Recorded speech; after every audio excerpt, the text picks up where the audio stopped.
Nous allons maintenant coter ce plan. Donc, dans un premier temps, nous allons créer un calque cotation. Nous allons rajouter 50 pour rappeler que c'est des cotations pour un plan au 50e. Et on va venir ici choisir la couleur rouge, la couleur numéro 1. On va venir ici pour mettre le calque en courant. On va fermer. Ensuite, on va créer un style de cotation au 50e. Nouveau, on va appeler cotation 50, par exemple. Continuer. Ici, on va mettre 0.05. Ici, on va mettre 0.1, par exemple. Symbole, on va garder les flèches. On va mettre 0.05, 0.08. Faire bien. Dimension de la coupure, 0.1. En texte, on va cliquer ici. On va créer un nouveau texte au 50e. On va faire nouveau texte 50.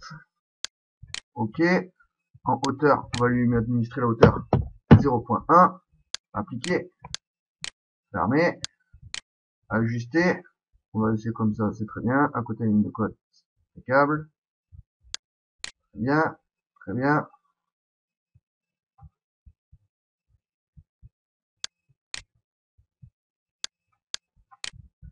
Ici, on va prendre texte 50 qu'on vient de créer.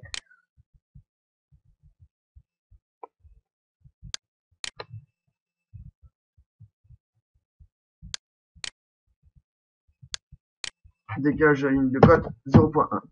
Entrée. 0.05. 0.08, on va mettre la même taille que les flèches. Ensuite, pour les lignes, la couleur, on va prendre du calque. Et par contre, pour le texte, on va le mettre en noir.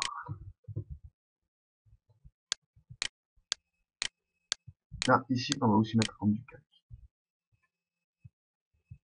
Ok. Vu que j'ai mis un petit peu longtemps, je vais vous laisser regarder que vous ayez les mêmes paramètres que moi.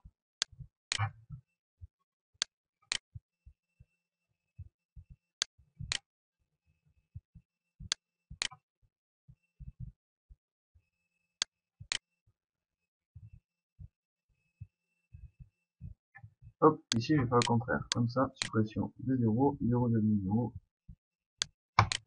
Ok. Fermé. On est bien sur le calque cotation. C'est parti, on attaque les cotations. Donc on va commencer par là, ici. Donc de là à là, on met la première. Après, on continue ici avec les comptes continués. Hop, hop, hop, hop. Après, on va ajuster un petit peu tout ça. Donc elle, on va la prendre, on la met ici.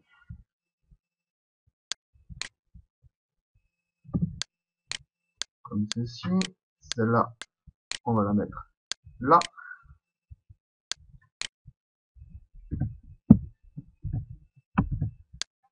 Hop, on va décaler un petit peu comme ça. Hop, et on va descendre ici. On aurait pu laisser tel quel, hein, mais moi j'essaie de peaufiner pour avoir le plan le plus joli possible. Comme ceci, comme ceci, comme ceci. Voilà.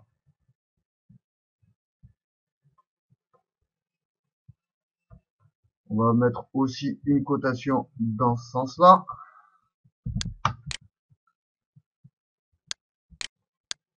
Là.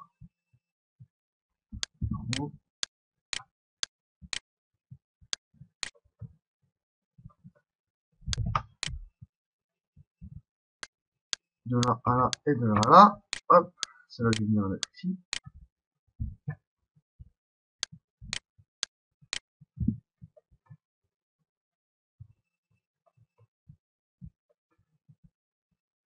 Là ici, l'ouverture n'est pas cotée, on va s'en occuper tout de suite.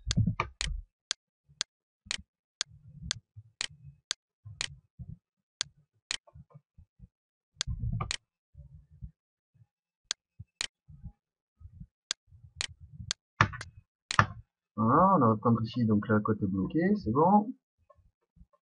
Ensuite, il faut coter la position de la fenêtre. Donc on va imaginer qu'ici, il y aurait une autre ouverture. Donc on va partir de là. Voilà. Comme ceci. Hop. Et hop.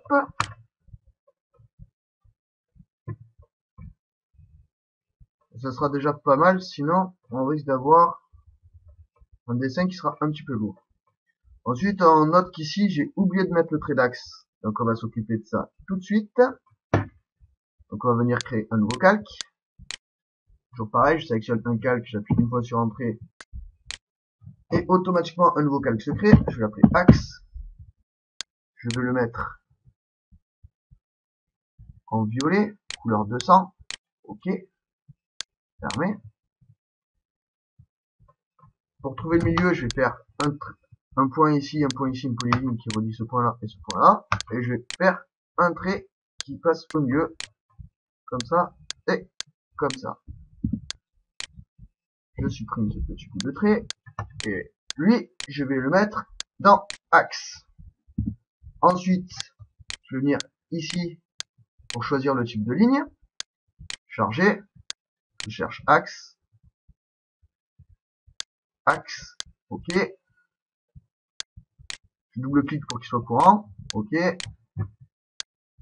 Donc lui, ici, ce sera mon axe. Et là, si je continue à dessiner comme ça, tous mes traits seront en axe. Donc je vais venir ici et je vais mettre Continuous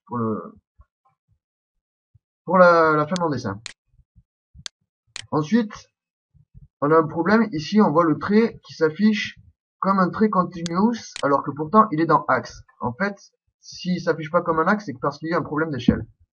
Donc, on va appeler tout de suite les propriétés de l'objet en faisant CTRL 1. On laisse appuyer CTRL et on appuie sur 1. Ici, dans échelle, on voit échelle du type de ligne qui est sur 1. On va mettre beaucoup plus petit en mettant 0.05. Entrée. On va regarder de suite comment se comporte notre trait d'axe. On peut voir qu'il est l'échelle est encore un petit peu grande. On va donc encore diminuer. On va mettre 0.01. Entrée. Là, on a quelque chose d'assez bon. Voilà. Il reste une dernière chose à faire avant d'envoyer l'impression. C'est l'ordre d'impression des objets. Alors, on voit qu'ici, les hachures arrivent par-dessus le trait et on voit pas le liseré qui fait le tour de ma cloison. C'est un peu dommage, on peut arriver à faire quelque chose d'un petit peu plus propre. Donc, on va isoler ce calque-là à l'aide de la commande isolement de calque. Je sélectionne ma cloison, la hachure de ma cloison, j'appuie sur Entrée. Là, on voit que toutes les hachures sont regroupées sur ce calque. On peut donc sélectionner facilement toutes les hachures et venir appuyer sur ce bouton là pour faire en sorte que toutes mes cotations arrivent à l'arrière-plan et que donc tous mes liserés arrivent devant. Donc je vais les mettre en arrière. Je vais appuyer ici pour faire revenir tous mes autres calques. Hop. Ensuite, il faut que toutes mes cotations soient au premier plan pour qu'elles soient cachées par aucun des autres calques. Donc je vais encore isoler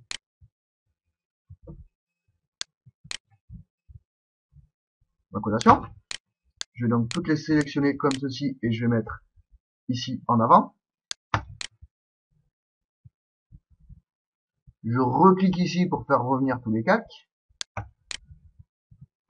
Et ensuite, il faut que ce calque-là se trouve en dessous de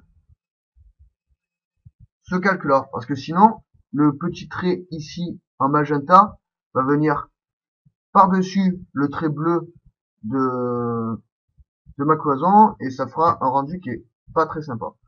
Donc, je vais sélectionner ici mon lit et ici mon bureau et je vais leur dire que je veux que ces traits arrivent en dessous de ces traits. Entrée.